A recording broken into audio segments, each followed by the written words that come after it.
Hey guys! Tonight, we begin our journey with a city that looks like someone took a blueprint, dunked it in water and said, "Yeah, this works." Venice. A place so improbable, so gloriously illogical, that you'd be forgiven for assuming it was a fantasy. Yet here it is, floating gently in the Adriatic like a stubborn dream that refuses to drown, 1,500 years and counting. So before we dive in, literally or metaphorically, take a second to like and subscribe if you genuinely enjoy what's happening here. Share in the comments where you're watching from and what time it is for you. Always amazing to know where in the world you're tuning in from. Dim the lights. Maybe crack open a window or flip on a fan, just enough to add a whisper of white noise to the background. Let's step back in time together. Long before Venice sparkled as a museum of marble and mosaics, it was nothing more than an inhospitable swamp. Not the kind of swamp with lazy gators and dripping moss. No, this was a wasteland of salty puddles, sticky clay, and knee-deep misery. The kind of place where even the mosquitoes seemed grumpy. Back in the glory days of ancient Rome, this corner of northeast Italy wasn't seen as promising real estate. It was, quite frankly, ignored. The Roman Empire, builders of aqueducts that skipped across valleys and bathhouses warmed by ingenuity, took one glance at this watery flatland and turned away. Imagine some Roman official stepping into the muck, making a few notes on a scroll, then sighing, ripping it in half, and heading back to more solid ground. Still, Rome never left anything completely alone. They set up some small fishing docks around the edges, maybe collected a few taxes when they could, but they never tried to build anything significant. You can't exactly construct temples or forums on land that wobbles when you breathe on it. They called the area Veneti, referring to a collection of islands that were mostly waterlogged inconveniences. A patchwork of shallows and stilted huts scattered like regrets across a briny lagoon. The people who lived here weren't empire builders. They were survivors, fishers, salt harvesters, and exiles who'd somehow ended up in the one place no one else wanted. Their lives weren't noble or romantic. They lived with their feet in water and their roofs leaking, but they were left alone, and that meant everything. Then came the 5th century, and with it, catastrophe. As Rome collapsed under the weight of its own grandeur, waves of invading tribes poured through the Italian peninsula. Cities burned, statues fell, the old world cracked like a porcelain plate dropped on marble. The survivors fled. And where do you go when you're desperate, when you're cornered, when you need somewhere that no sane attacker would bother chasing you into? You go to the swamp. You wade into the mud and pretend it's safety. You build shelters on stilts and tell yourself it's temporary, that you'll return when the madness passes. But the madness didn't pass. Instead, it settled. The world they once knew faded. Rome became myth. But the marsh remained. And in that marsh, something began to form, not from a grand vision, but from sheer, unrelenting stubbornness. Venice wasn't born from glory. It was born from refusal. Over time, more people came. From Padua, from Aquileia, from cities that were once bustling, now in ruins. They didn't arrive with blueprints or ambition. They came with mud on their clothes and fear in their bones, and they looked around and said, "Fine, we'll live here." That was the start. There was no land to farm, no stone to quarry, and barely a place to set down a solid floor. These were urban refugees camping in a swamp. The earliest homes weren't homes at all, but makeshift shacks held up by wooden planks, the kind of place where a high tide turned your bed into a raft. But still, they stayed. They stayed because the world outside was worse. Because even a muddy, mosquito-bitten hut was better than burning cities and raiding armies. And so, plank by plank, log by log, they built a life atop the water. They didn't know it yet, but they were laying the foundation, literally and metaphorically, for one of the strangest, most beautiful cities the world has ever known. The wood came from afar, strong timber from the alpine forests, oak, larch, and alder, dragged down rivers, floated on boats, and hauled into the marsh. They drove thousands of these logs into the ground, forming a forest beneath the water, and then they layered on more, packing them tight, building up a platform that could, with some divine patience, support a home. They weren't engineers. They were desperate. But desperation is a fine substitute for inspiration. Over time, as generations passed, those first waterlogged platforms hardened, the buried timber calcified, and the squishy marsh transformed into something approaching stable ground. Venice didn't emerge like a phoenix from the ashes. It was improvised, built by necessity, the longest-running temporary solution in history. It shouldn't have worked, but it did. By the 6th century, this soggy outpost of misfits had grown into a village, and then a town, and eventually a city.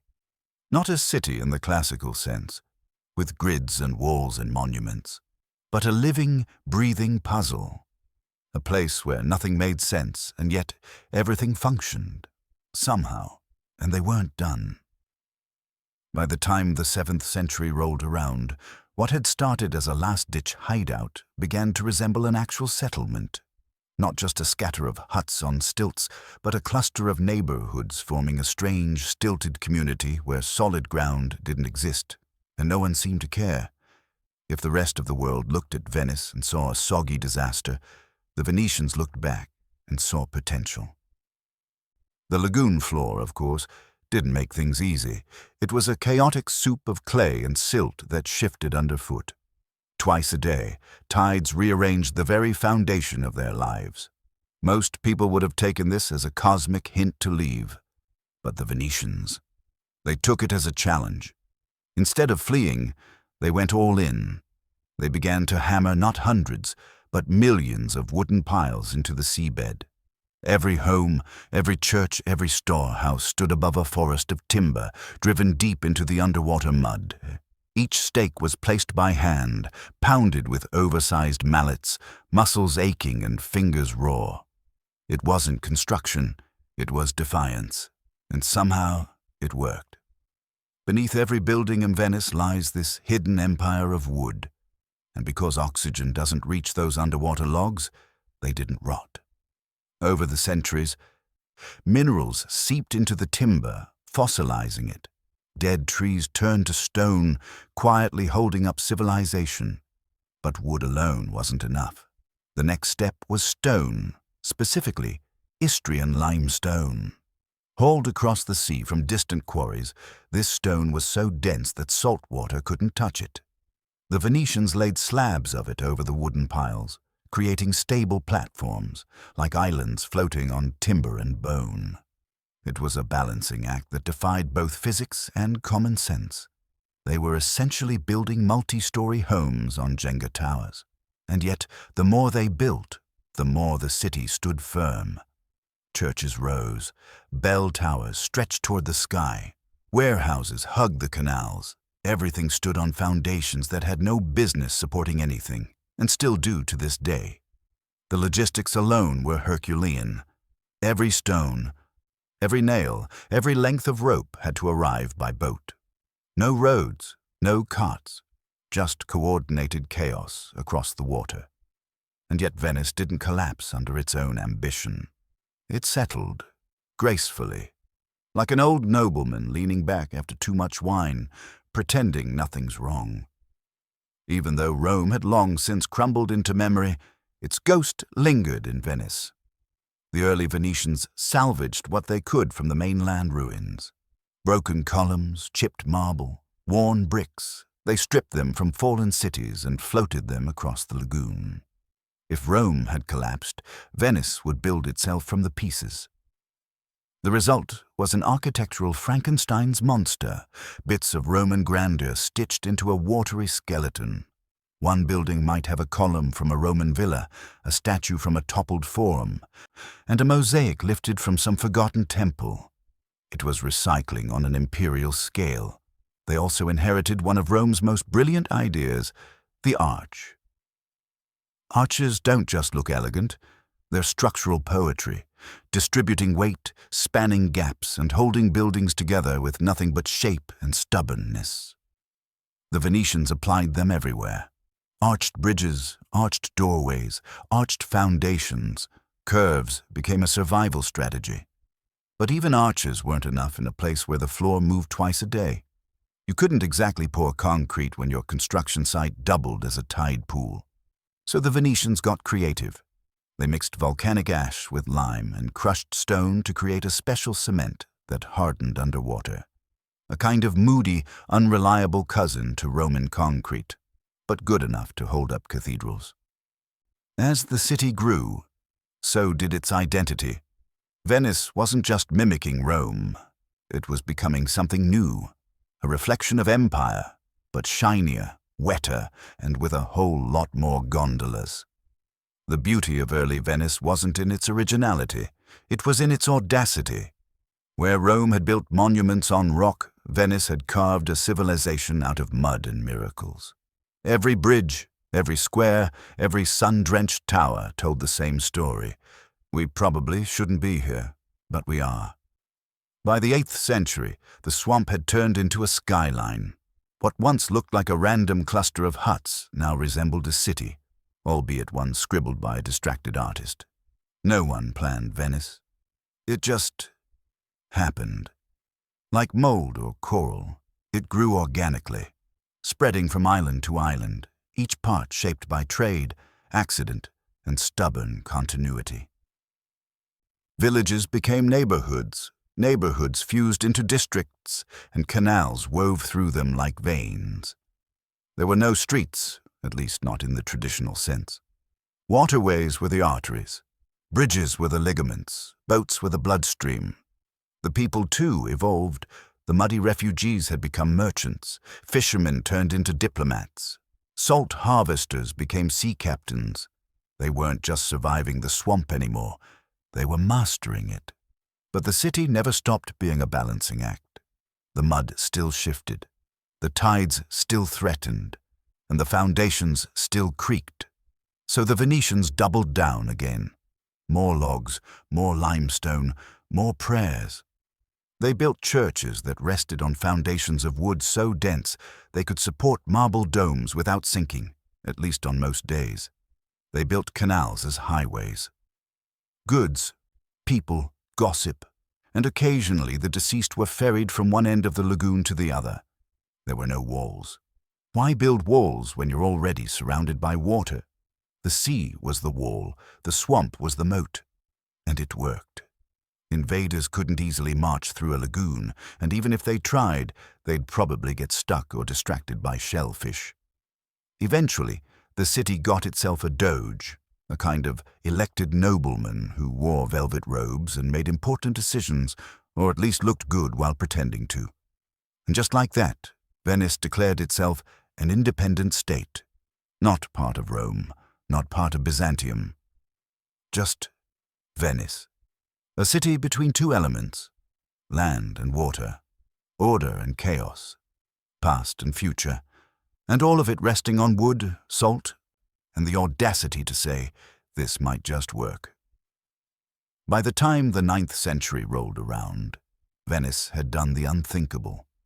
What began as a soggy settlement built out of desperation had become a fully functioning city-state, complete with markets, canals, and enough collective nerve to challenge the world.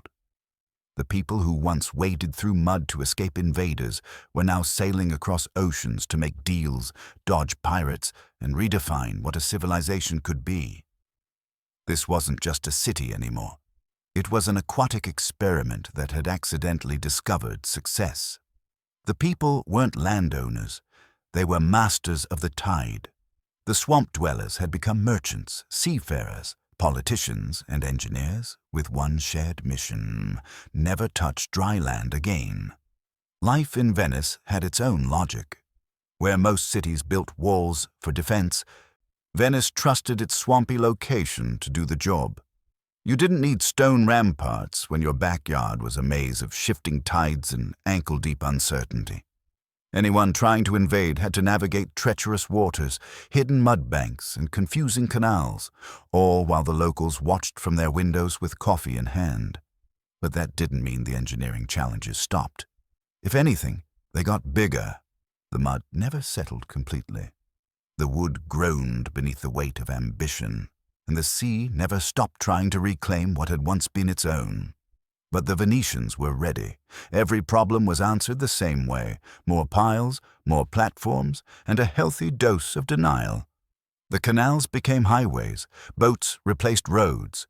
They carried goods, families, food, and whispers across a city built like a floating puzzle. It wasn't efficient, but it was elegant in its own chaotic rhythm. There were no traffic lights, just an unspoken agreement that everyone was lost together. And the city's infrastructure adapted. Churches stood atop 1,000 tree trunks, sturdy enough to hold up marble domes. Palaces rose from the water like wedding cakes, layered and lavish. The lagoon wasn't an obstacle. It was the foundation. Trade became the city's heartbeat. Venice didn't have farmland or forests. It had salt water, ships, and savvy.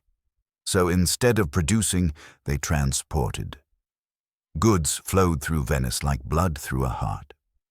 Spices, silk, gold, and grain, all arriving by ship, sorted by clever merchants, and sent out again at a profit. What Venice lacked in land, it made up for in location.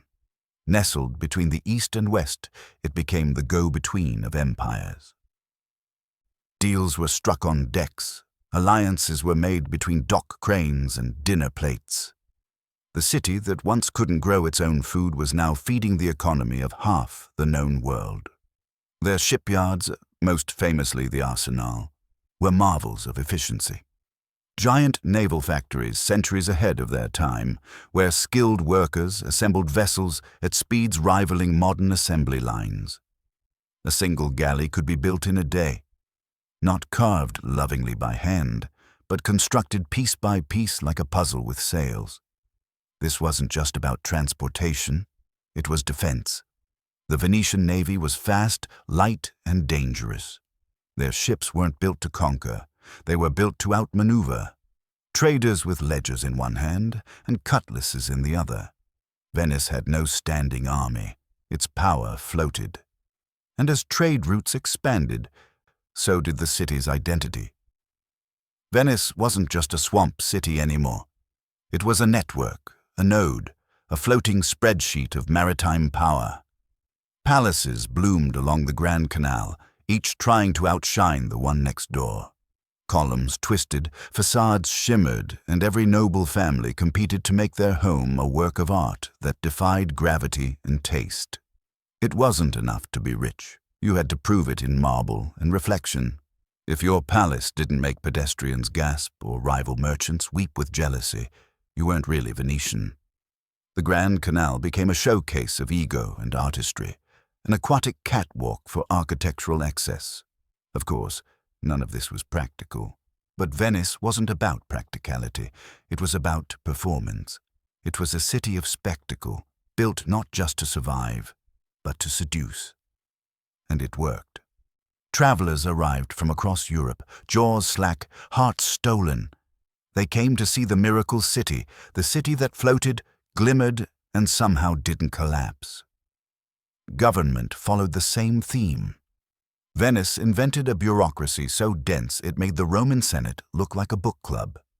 The Doge might have worn the robes, but the real power lay in councils, sub-councils, and secret committees with names like the Council of 10, which sounded like a rock band, but handled espionage and internal affairs with terrifying efficiency. The system was designed to prevent any one person from holding too much power, which meant everyone had just enough power to get in each other's way. It was messy, brilliant, and exactly the kind of government you'd expect from people who lived on water and didn't trust solid ground. And yet, it worked. The city ran. Ships arrived and departed. Markets buzzed. Murmurs turned into policies. Venice had no king, no pope, no emperor. Just a maze of rules and rituals keeping the whole thing afloat. literally and politically. This city didn't rise through conquest or inheritance. It rose through cleverness, through understanding that in a world full of armies and emperors, the real power was movement. Control the flow of goods, and you control the world. By the 11th century, Venice wasn't just surviving, it was thriving. The middlemen of the medieval world, balancing on boats, sipping wine and inventing capitalism while pretending it was duty. If the rest of Europe built castles to stand still, Venice built ships to move faster. By the 12th century, Venice had stopped pretending to be humble. The city that had once hidden in the marshes, fearful of barbarians, now stood radiant and proud, its bell towers glinting in the sun and its palaces shimmering like visions. It was as if the entire city had turned to the sea, flung its arms open and declared, "Look at us now." From a distance, Venice looked enchanted. To visitors, it was a miracle. Churches rising from the water, mosaics catching the morning light, bridges arching with impossible grace.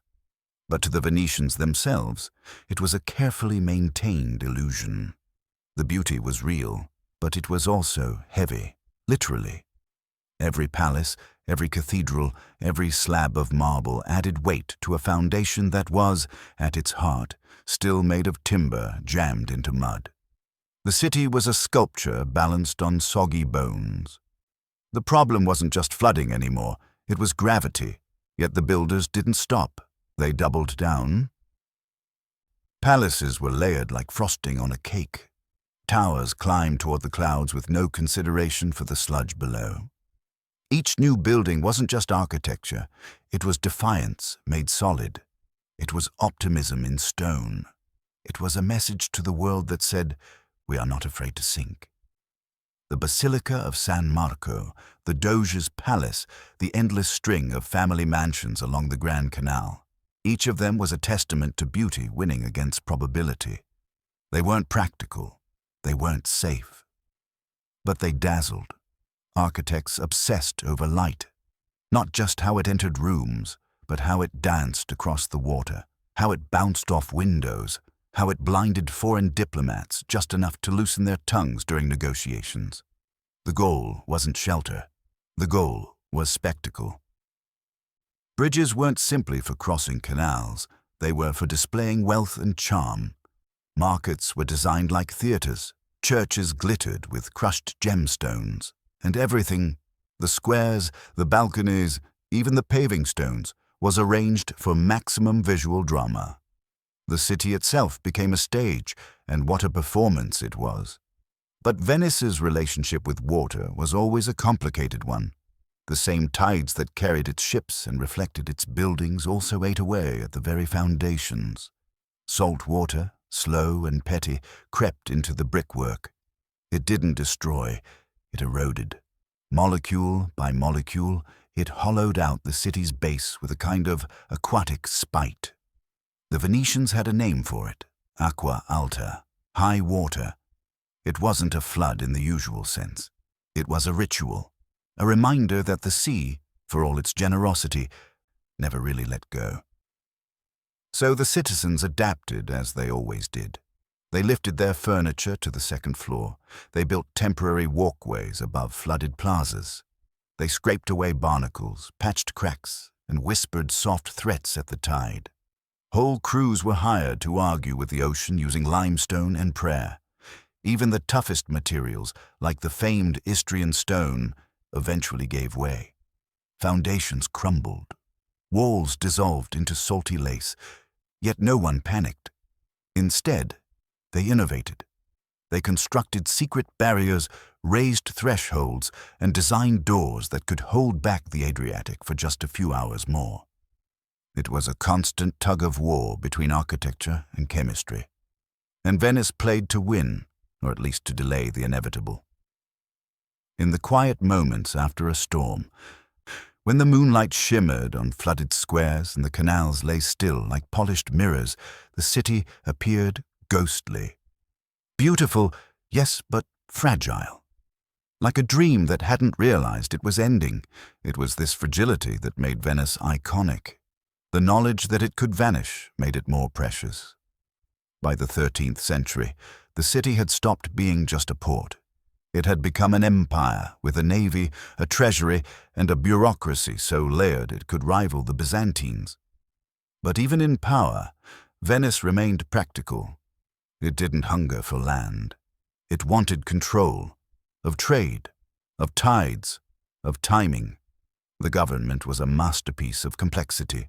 A doge sat at the top, less a king, more a figurehead with a very fancy wardrobe. Around him orbited councils, sub-councils, secret committees, and scribes who documented every whisper. It was a republic built on regulation, on treaties and ledgers and maritime codes copied out 1,000 times over. The buildings may have swayed slightly with the tide, but the government stayed rigid, structured, relentlessly balanced. Paranoia helped. Venice had no walls, no interior lands, and few natural resources. Its only defense was information. Everyone became a little bit of a spy. Gossip became currency. Trade routes were guarded not just with ships, but with secrets. Even the economy reflected this strange logic. At the Arsenal, Venice's legendary shipyard, galleys were assembled with an efficiency centuries ahead of their time. Specialized workers passed hulls down assembly lines. Hammers rang like clockwork. Rope makers, carpenters, sail sewers, all orchestrated into a perfect maritime symphony. One galley, one day. And with every ship, Venice expanded its reach. Not through invasion, but through relevance, through logistics. The city didn't just float, it moved things, and that made it indispensable. Venice wasn't rich because it had resources. It was rich because it refused to be ignored. Even today, you can see it in the canals, the way everything flows like it's been flowing for centuries. Not in straight lines, but in arcs, in glides, in echoes. And beneath it all, still holding firm, still half forgotten, lies a forest of logs, ancient, petrified, and whispering one message to the future. We are still here. By the 16th century, Venice had reached the height of its grandeur. The once humble lagoon refuge now glistened with the polish of Renaissance ambition. Art, commerce, and architecture collided in spectacular displays of wealth and confidence. Everything in the city seemed to shimmer, not just with beauty, but with ego. The Grand Canal was no longer just a watery highway. It had become a stage. Palaces on either side rose like frozen waves, each one a monument to some family's fortune or vanity. Columns twisted upward. Windows reflected the morning sun with calculated brilliance. The city was loud in the language of elegance. But beneath the surface, new problems began to stir. Venice, for all its brilliance, had a logistics issue. Its central waterway, the Grand Canal, was wide and deep and impossible to cross efficiently. There were ferries, sure, but they were slow and never where you needed them. The people wanted a bridge, something permanent, something magnificent. That idea alone was enough to cause chaos. Building a bridge across a moving river was ambitious. Building one across a canal resting on a swamp? That was madness. The very idea of laying stone across water that rippled with the tide, shifting twice a day, sent shivers through architects across the Republic. And yet, Venice wasn't a city that backed away from a challenge. It leaned in. After years of debate and failed proposals, they commissioned what would become the Rialto Bridge, a single-span stone arch stretching 24 meters across the Grand Canal, resting somehow on wooden piles hammered deep into the watery earth. Engineers said it wouldn't work. Critics said it would collapse the moment someone stepped on it. Venetians said, "We'll do it anyway." Construction began in the late 1500s. No steel, no scaffolding, just stone, math, and sheer confidence. The workers moved with quiet precision, knowing there was no room for error. Each block had to fit perfectly, each support had to hold, not just weight, but history. And when it opened in 1591, people crossed it like nervous cats, expecting disaster. But the bridge held. It didn't just stand, it triumphed. As if gravity, impressed by the sheer nerve of the thing, decided to cooperate. The Rialto Bridge wasn't just functional, it was theatrical. Shops lined its edges, tourists gathered in awe. Painters captured its curve like it was a sacred relic, and for Venetians, it became a symbol, not just of connection, but of character. Where other cities built bridges to get somewhere, Venice built one to say, "Look what we can do." It was architecture as bravado, and it worked. The bridge became the artery between two of the city's most vital districts, San Polo and San Marco. But more than that, it stitched together centuries of contradiction. A city born in fear had built a monument to arrogance, and somehow the water allowed it. By this time, Venice had become a full-blown Renaissance star. Painters like Titian and Tintoretto filled churches and palaces with celestial drama. Architects sculpted space with geometry and grace. Every building seemed to glow in the sunlight, especially along the canals, where water doubled the beauty with perfect reflections. Even as the city sank, yes, literally, it sparkled. The weight of all that marble pressed harder into the earth. Foundations groaned under tons of stone. Lower floors flooded, streets tilted, but the Venetians simply moved upstairs. Problem solved. The city wasn't in denial. It had perfected denial. Decay became aesthetic. Flooding became poetic. Tourists arrived and wrote sonnets about the shimmer of wet marble and the melancholy of water-lapped churches. Beneath the surface, however, cracks widened. Trade routes shifted. The Ottoman Empire grew stronger. Europe's focus turned toward the Atlantic and new continents. Venice, once the master of Mediterranean logistics, found itself increasingly isolated. But it didn't panic. It posed. It layered on more gold, more glass, more art. The decline had begun, but it didn't look like failure. It looked like triumph stretching too far.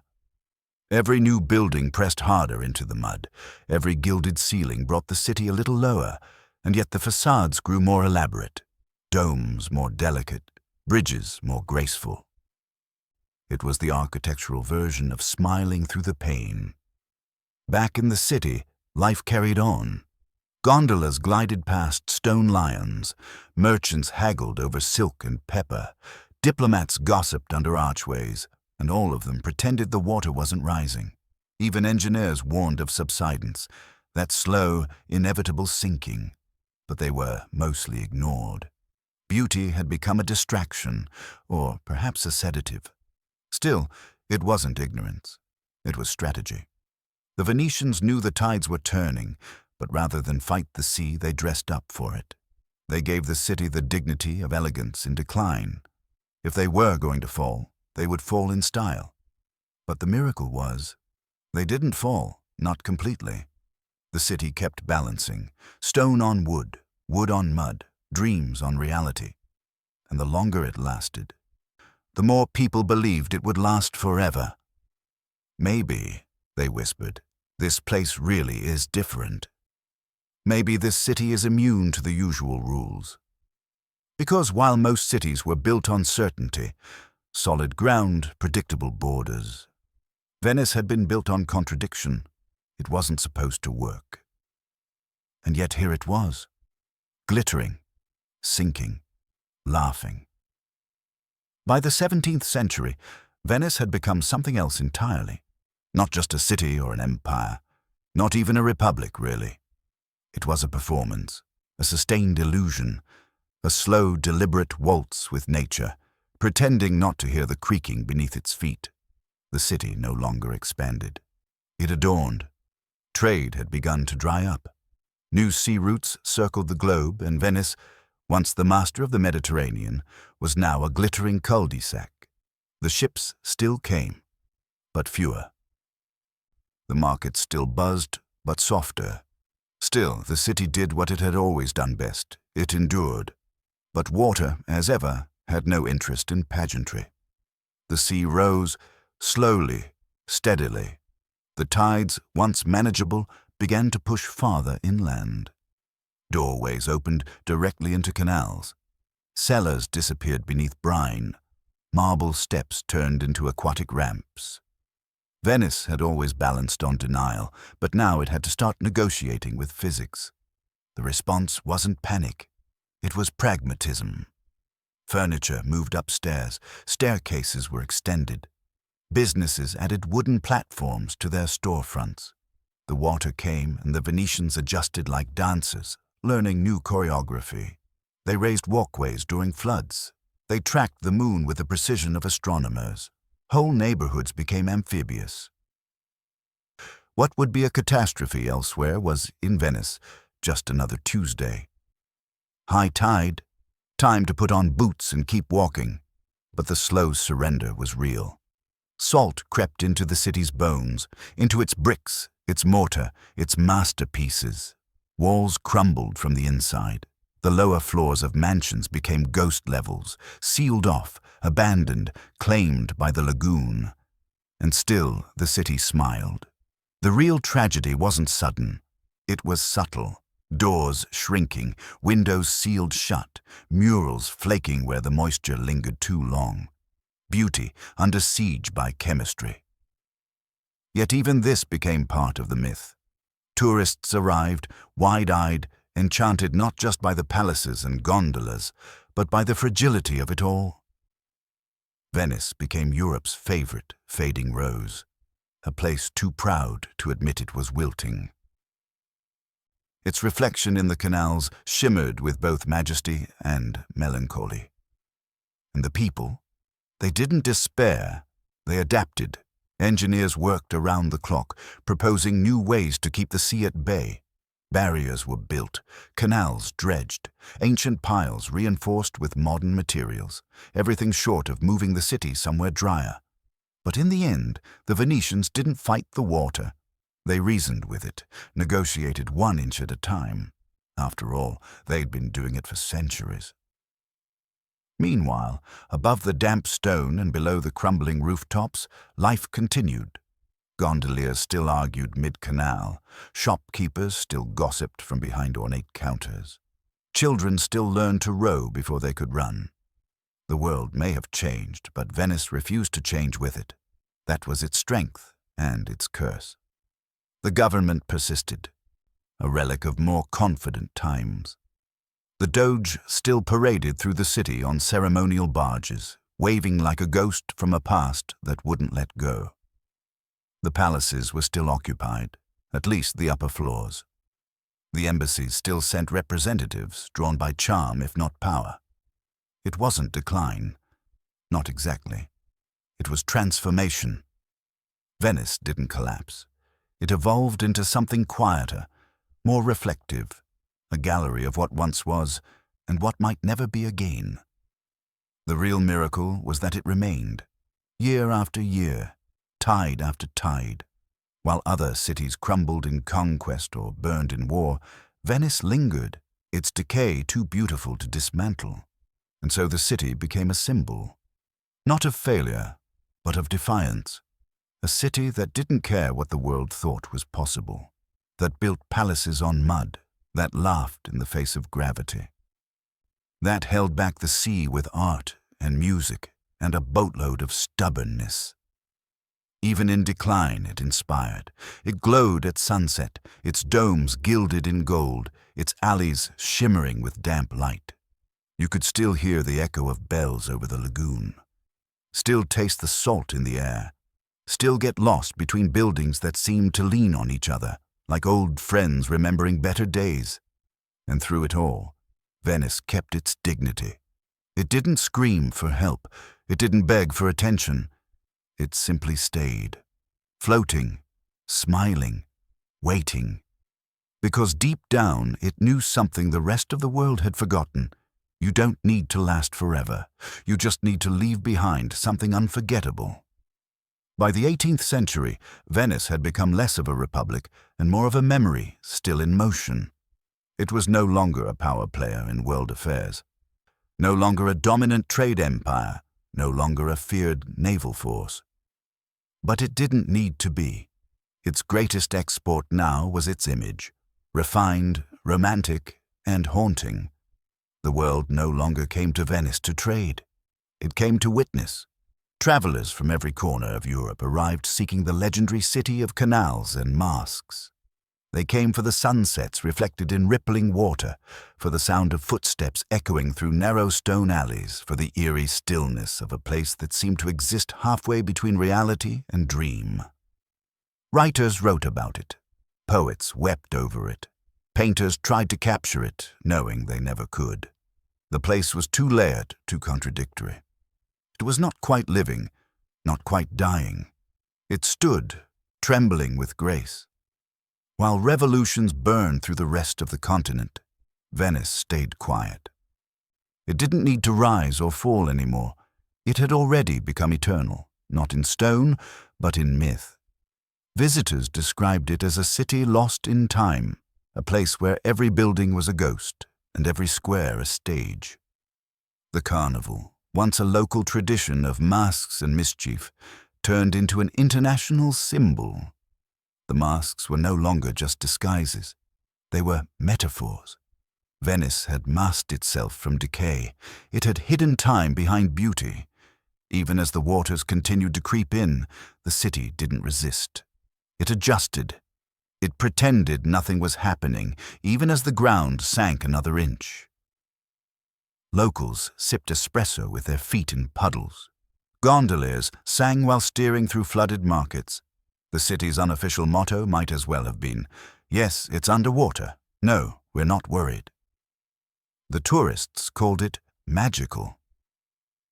The engineers called it a crisis, but for the people who lived there, it was simply life. Behind the palaces, the political machine kept turning, albeit more slowly. The elaborate bureaucracy of councils and votes and doges still existed, more out of tradition than function. Venice hadn't ruled anything in decades, but it still acted like it did. The city was stubborn. Even its decline had rules. Eventually, the inevitable happened. Napoleon came, and then the Austrians. Foreign flags were hoisted above the bell towers. Venice, for the first time in over 1,000 years, wasn't its own master. But even conquered, it never felt conquered. No one could own Venice. You could occupy it, you could administer it, but you couldn't possess it. It was too slippery, too unreal, like trying to put a fence around fog. And as the centuries turned, the city only leaned further into its legend. The streets grew quieter, the palaces aged, the sea kissed the lower stones more frequently, but nothing collapsed, nothing surrendered. The city just settled deeper into itself. In the modern age, engineers returned with ambitious plans. Barriers, dams, underwater gates. Projects with names like MOS and phrases like hydraulic stabilization. They came with machines, maps, and urgency. But even then, Venice kept its own pace. Yes, the tides were higher. Yes, the floods more frequent. But no, we're not panicking. This was still Venice, the same city that had built its foundation from logs soaked in mud and hope. The same city that had outlived emperors, popes, crusades, and plagues. The same city that refused to be practical, and therefore refused to die. And so today, if you walk its bridges and float its canals, you'll see more than history. You'll see endurance disguised as elegance. You'll see defiance wrapped in silence. Every stone, every ripple, every slowly sinking step tells the same story. We are not supposed to be here. And yet we are. This is the power of Venice. It isn't built to last. It's built to matter. It is not eternal in stone, but in memory, in image, in myth. Because even when it disappears beneath the waves, as it one day might, people will still speak of it, still dream of it, still build cities and stories in its image. And in that sense, Venice will never truly sink. Venice doesn't feel like it's ending. It feels like it's waiting. There's a sense, walking the narrow alleys or drifting under bridges, that the city is holding its breath, not in fear, but in anticipation. As if the next chapter hasn't been written yet, as if history took a pause and Venice slipped between the lines. The tourists come and go. The water rises, then retreats. Restoration scaffolding blooms and disappears like ivy. And yet the core of the city, its rhythm, its defiant elegance, remains untouched. It's not silent. It's just speaking quietly. If you listen closely, the stones have voices. So do the iron gates, the peeling frescoes, the empty courtyards echoing at dusk. They don't speak in full sentences. They murmur fragments, memories, warnings, invitations. They say, "We are still here." They say, "Look slower." Because Venice is no longer trying to impress. It already did that. What it offers now is something deeper, a kind of intimacy with time, a place where centuries breathe and nothing is in a hurry to vanish. And still, the waters test it. The sea knocks at the doors with more confidence than before. Floods come more often, stay longer. The city adjusts again and again. It has done so for 1,000 years. Not with panic, but with ritual, with elegance. Engineers install barriers, planners redraw lines, but the city itself, it doesn't flinch. It absorbs the changes like a seasoned performer adjusting to a new stage. And maybe that's the secret. Venice never resists change. It seduces it. While other cities chase progress, Venice draws it in and turns it slowly, lets it soften. Everything here takes longer, but that's the point. You don't rush a place like this. You don't modernize it into silence. You listen. You slow down. And when you do, Venice speaks again. Not about the past, but about what it means to exist without certainty. To stand on water and not drown. To sink a little each year and still raise your head with grace. So no, this isn't the end. It's just low tide. There is more ahead, more layers to uncover, more secrets folded into stone and salt and silence. Because Venice is not finished, it never will be. The 21st century arrived like an unexpected tide, and Venice, always more myth than metropolis, found itself in the middle of a new kind of battle, not with invaders or merchants or emperors, but with time itself. And water, the acqua alta, the high water tides no longer felt like quirks of nature. They became warnings. The floods came more often, deeper, less predictable. St. Mark's Basilica flooded not once a decade but several times in a single year. Floors warped, mosaics wept salt, and Venice, for all its centuries of adaptation, had finally reached a moment it could not delay. So it did something bold. Again. The engineers, the ones who had always worked in the background, stepped forward with something monumental. MOSC, a sprawling system of underwater barriers designed to rise from the sea floor and hold back the Adriatic. A marvel of modern infrastructure, a wall made of steel and air and timing. It took years, decades, billions. There were delays, corruption scandals, moments of despair. But slowly, piece by piece, the gates were laid into the seabed like a new foundation. Not to build something, but to keep something from disappearing. And on that first day when MOSC rose and held the water back, held it, Venetians didn't cheer. They exhaled. It wasn't a victory. It was a reprieve, an extra chapter, a moment of stillness before the next storm. But saving Venice from the sea is only half the story. The other threat is love. Millions come each year. Cruise ships the size of apartment blocks used to slide past the Doge's palace, their wakes slapping against the stones. Tourists flood the narrow walkways like water through a broken gate. The city groans under the weight of admiration. Apartments become airbnbs. Grocery stores become gelato stands. Schools vanish. Venetians leave. The real city is shrinking, not physically but socially. Fewer than 50,000 residents remain on the main islands. Some say it's no longer a city, but a stage set, a beautifully aging museum with ticketed entry. And yet in the quiet hours before the water taxis start buzzing and the piazzas fill with cameras, Venice still feels alive. Not nostalgic present, raw, real. The fishermen still tend their boats in Giudecca. Children still splash through flooded squares like it's a game. An old man still sings softly while varnishing his gondola, the same way his grandfather once did. In those moments, you realize something important. Venice was never meant to be saved. It was meant to be experienced. Protected, yes, respected, but never frozen, never tamed, because Venice is not a monument, it's a negotiation. Every day between water and will, between heritage and evolution, between the need to be seen and the need to survive. It doesn't want to be untouched. It wants to be understood. And if we fail to do that, if we try to preserve it like amber instead of allowing it to live, change, and breathe, we will lose not just a city, but a lesson. A lesson in how to endure without hardening, how to adapt without erasing, how to float not in spite of the flood, but with it. Venice was never supposed to survive. That's been said for centuries, and yet it has. It hasn't endured by force or growth or abundance. It has endured by mastering the art of balance. And from that balance, it offers something few cities ever do, a philosophy, not in books or doctrines, but in its very design, its buildings, its streets, its silence.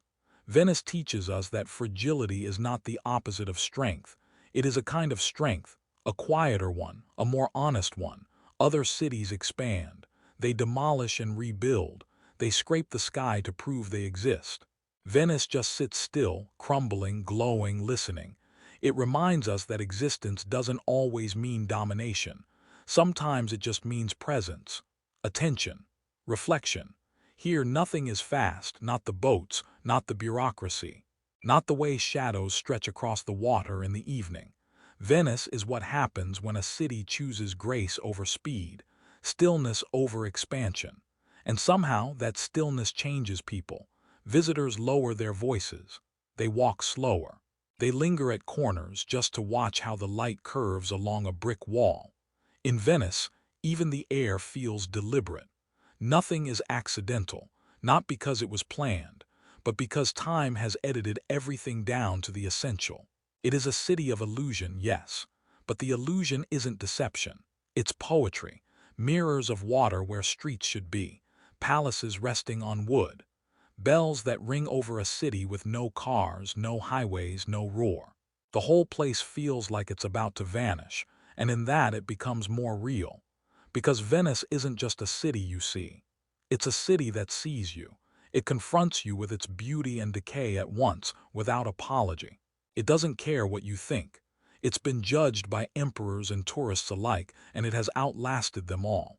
It makes no promises. It only asks you to be present. And if you are, it gives something rare, perspective. You start to see the value in things that fade, in impermanence, in ruins that still glow, in quiet victories against impossible odds. That's the real legacy of Venice.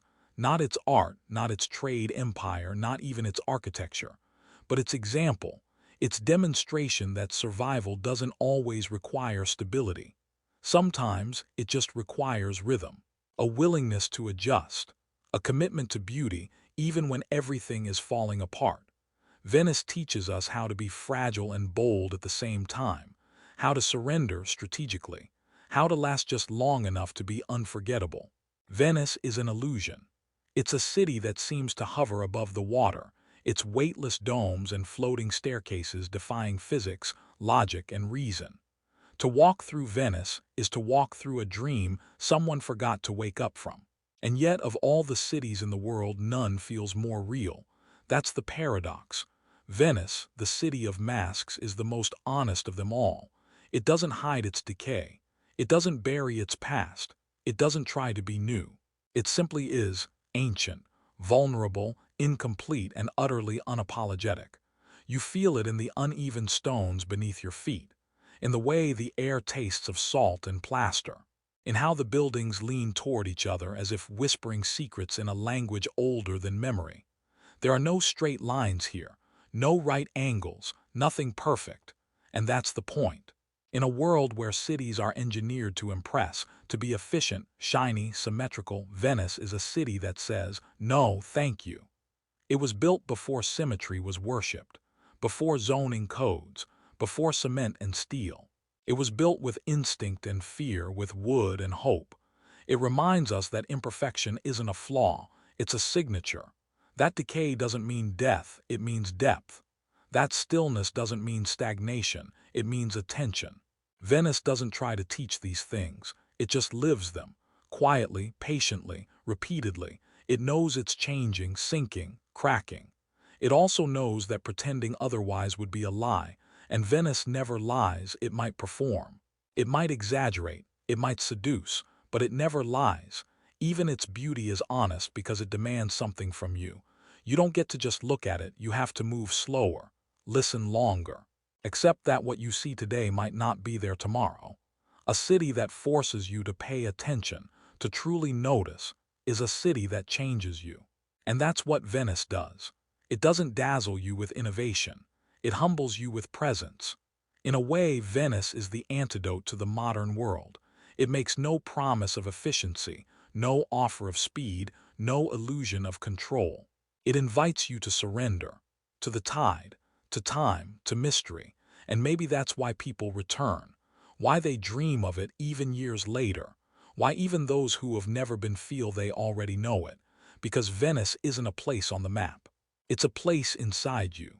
A reminder that the most powerful stories are not the ones that last forever, but the ones that feel eternal, even when you know they're slipping away. By now, it's clear. Venice is no longer just architecture or geography. It's an idea, a story, a mirror held up to the human heart. You don't go to Venice just to see canals and cathedrals. You go to remember how to feel.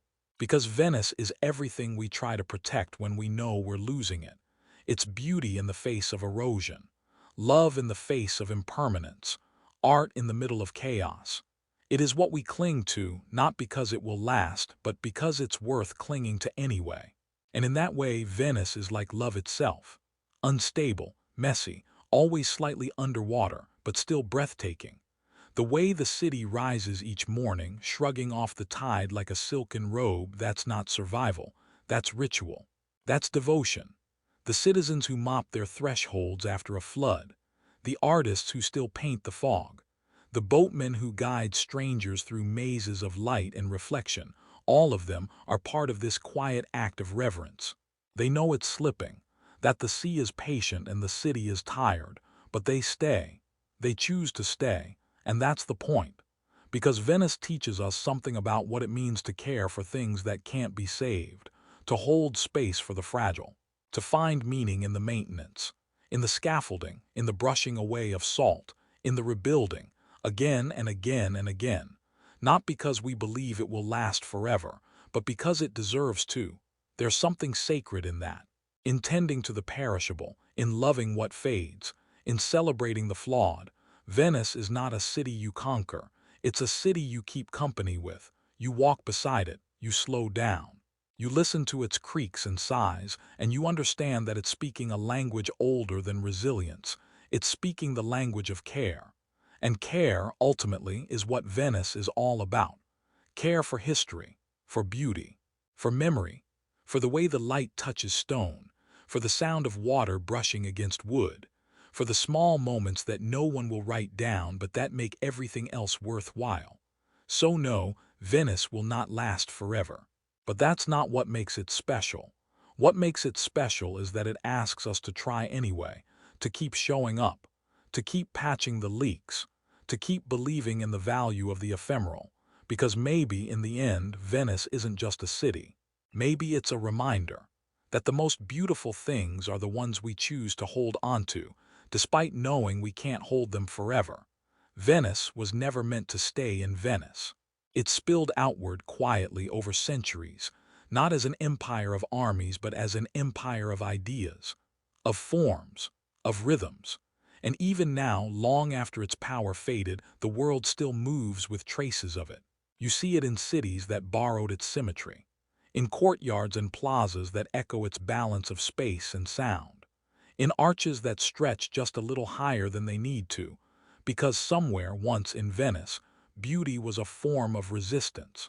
You see it in the way we build museums, concert halls, opera houses. Grand spaces not to dominate, but to elevate, to hold silence, to stage reverence. You feel it in the way we try to preserve the irreplaceable, the way we photograph old buildings, restore faded ceilings, write laws to protect ruins from time itself. That instinct, to keep what can't be replicated, was born in places like Venice. Because Venice taught us that what sinks can still matter. That decline doesn't mean disappearance. That some cities, some moments, some masterpieces are worth saving, not because they're useful, but because they're beautiful. And beauty, even in retreat, leaves a legacy. It lingers in our imagination. It enters our dreams. It reminds us quietly of the things that can't be measured. Light on water, stone against tide, silence echoing beneath a dome. Venice never needed to conquer the world. It simply needed to haunt it. And it has. Painters who never visited still painted it. Writers who never spoke its language still wrote of its sadness. Filmmakers use it as a backdrop when they want to make you feel longing, mystery, fragility. The city became shorthand for everything that slips away. And yet, for all that, it still stands, rising in the morning fog, glowing in the golden dusk, holding its breath in winter stillness. It is more symbol than settlement now, but it is real, still real. And that is the final miracle. That's something so impossible, so contradictory, so undone by the very elements that made it, could endure this long and still have more to give. So let this be the last step in our journey. Venice is not just a city, it is a reminder that even the most fragile things can shape the world, that silence can carry weight, that beauty can be a form of endurance, and that there is a kind of strength not in permanence but in presence. Venice is not asking us to save it. It's asking us to remember what it meant to care. And as long as we do, Venice will never be gone.